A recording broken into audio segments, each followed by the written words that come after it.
സ്വകാര്യ ബസ്സിനടിയിൽപ്പെട്ട് സൈക്കിൾ യാത്രികന് ദാരുണാന്ത്യം. അവിട്ടത്തൂരിൽ വാടകയ്ക്ക് താമസിക്കുന്ന കടുകപ്പറമ്പിൽ ബാലൻ എന്ന 60 വയസ്സുകാരനാണ് മരിച്ചത്. ഡാണ ചാലക്കുടി റോഡിൽ ടോണി ഡ്രൈവിംഗ് സ്കൂളിന് സമീപത്ത് ഇന്ന് രാത്രി 8 മണിയോടെയാണ് അപകടം നടന്നത്.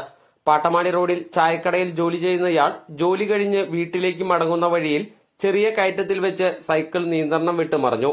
റോഡിന്റെ വലതുഭാഗത്തേക്ക് തെറിച്ചു വീണ ബാലന്റെ തലയിലൂടെ ഇതേ ദിശയിൽ വരികയായിരുന്ന മാള ഭാഗത്തേക്ക് പോകുന്ന മരിയ എന്ന സ്വകാര്യ ബസിന്റെ പുറകിലെ ടയർ കയറിയിറങ്ങി തൽക്ഷണം മരണപ്പെട്ടതായി ദൃക്സാക്ഷികൾ പറഞ്ഞു.